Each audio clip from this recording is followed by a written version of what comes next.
বাংলাদেশের সংবিধানে অষ্টম সংশোধনীর মাধ্যমে ইসলামকে রাষ্ট্রধর্ম হিসাবে ঘোষণা করা হয়।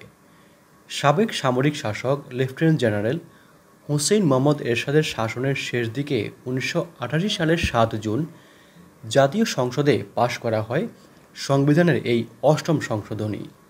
সে সময় এর প্রতিবাদ হলেও পরে কোনো সরকারই তা আর বাদ দেয়নি। কিন্তু কোন প্রেক্ষাপটে কিভাবে সংসদে পাশ হয়েছিল এই সংশোধনী, ইসলাম কিভাবে বাংলাদেশের রাষ্ট্রধর্ম হয়েছিল, তাই জানব আমরা আজকের এই ভিডিওর মাধ্যমে। সংবিধানের অষ্টম সংশোধনীর মাধ্যমে বাংলাদেশ রাষ্ট্রের ধর্মনিরপেক্ষতার নীতি পুরোপুরি পাল্টে দেওয়া হয়। জিয়াউর রহমানের শাসনে সংবিধানের পঞ্চম সংশোধনীর মাধ্যমে যুক্ত করা হয়েছিল বিসমিল্লাহির রহমানির রাহিম, আর জেনারেল এরশাদের শাসন আমলে ইসলামকে রাষ্ট্রধর্ম হিসেবে ঘোষণা করা হয় সংবিধানের অষ্টম সংশোধনীর মাধ্যমে। দেশের চতুর্থ জাতীয় সংসদে এই সংশোধনী পাশ করা হয়। ১৯৭৮ সালের ৩ মার্চ অনুষ্ঠিত এই সংসদের নির্বাচন বর্জন করেছিল আওয়ামী লীগ, বিএনপি সহ দেশের বেশিরভাগ রাজনৈতিক দল। এরশাদ শাসনের বিরুদ্ধে সে সময় জোরদার হয়েছিল রাজপথের আন্দোলন। সেই আন্দোলনের মুখে জেনারেল এরশাদ তাঁর দল জাতীয় পার্টির সঙ্গে ছোট ছোট ৬টি দলকে নিয়ে ওই নির্বাচন করেছিলেন।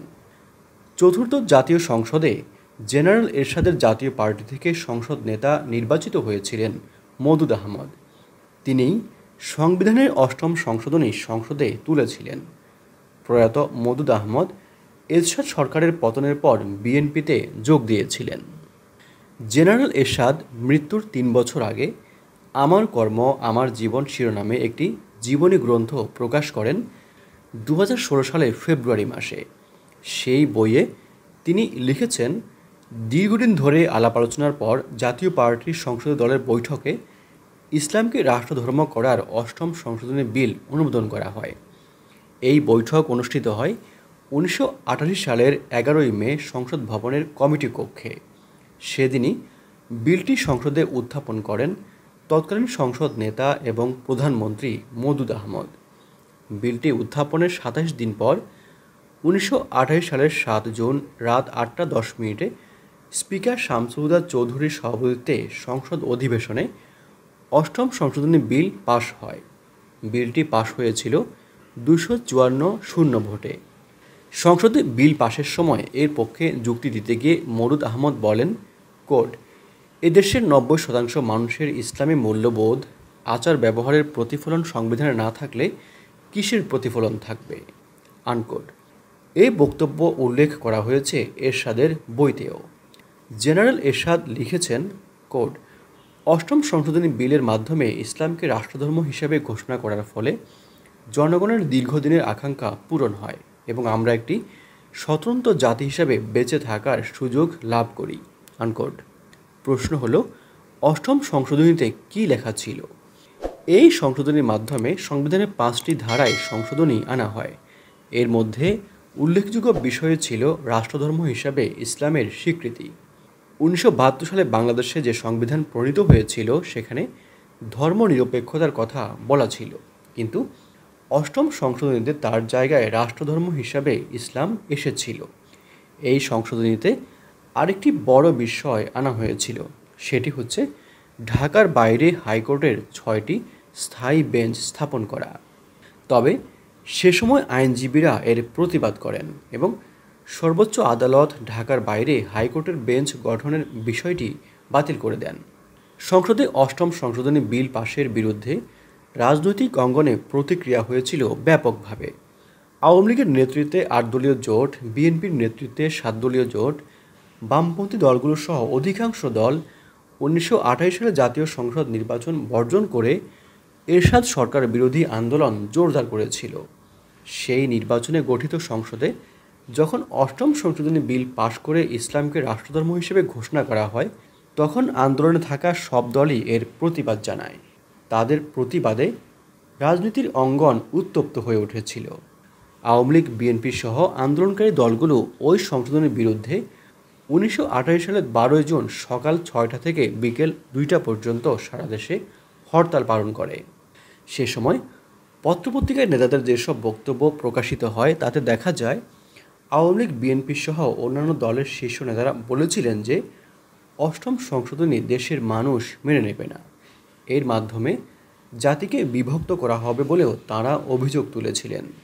দুটি বড় দলের নেতৃত্বে তীব্র আন্দোলনের মুখে জেনারেল এরশাদ তাঁর শাসনের শেষ সময় টিকে থাকার জন্য ইসলামকে রাষ্ট্রধর্ম হিসেবে ঘোষণা করেন সংবিধান সংশোধন করে।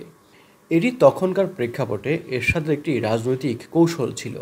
তখন পত্রপত্রিকায় প্রকাশিত নেতাদের বক্তব্যে এ ধরনের একটি অভিযোগ উঠে এসেছিল। যদিও রাজনৈতিক দলগুলোর নেতাদের পাশাপাশি 1928 সালের 8 জুন থেকে পরবর্তী কয়েকদিনের দৈনিক ইত্তেফাক পত্রিকায় জেনারেল এরশাদের যেসব বক্তব্য প্রকাশিত হয় তাতে তাঁর মূল বক্তব্য ছিল ইসলামকে রাষ্ট্রধর্ম করা হলেও অন্যান্য ধর্ম পালনের অধিকারও অষ্টম সংশোধনীতে নিশ্চিত করা হয়েছে।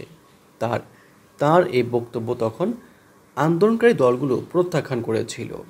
পরে এরশাদ তাঁর বইয়ে লিখেছেন, কোড, প্রজাতন্ত্রের রাষ্ট্রধর্ম ইসলাম, তবে অন্যান্য ধর্ম প্রজাতন্ত্রে শান্তিতে পালন করা যাবে, আনকোড। তবে যে সংসদে অষ্টম সংশোধনী বিল পাশ হয়েছিল সেই সংসদ টিকেছিল 2 বছর 7 মাস। গণ আন্দোলনের মুখে এরশাদ সরকারের পতন হয়েছিল 1990 সালের 6 ডিসেম্বর। এরশাদ সরকারের পতনের পর আওয়ামী লীগ এবং বিএনপি কোনো দলের সরকারই রাষ্ট্রধর্মের বিষয়ে পরিবর্তন আনেনি। 2009 সাল থেকে টানা 4 দফায় সরকারে রয়েছে আওয়ামী লীগ। আওয়ামী লীগ সরকার 2011 সালের 30 জুন সংবিধানের 75 সংশোধনী এনেছিল।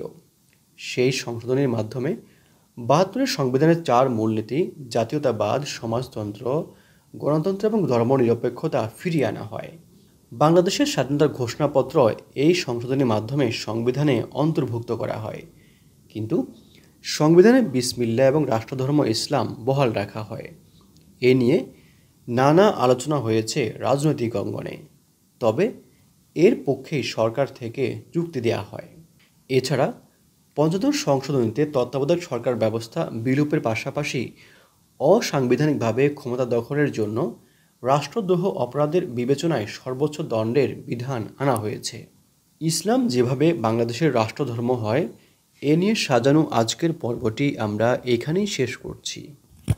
রাজনীতি এবং ইতিহাসের নানান বিষয় জানতে আমাদের এই চ্যানেলটি সাবস্ক্রাইব করার জন্য আপনাদের প্রতি বিশেষভাবে অনুরোধ করছি। ভিডিওটি দেখার জন্য ধন্যবাদ।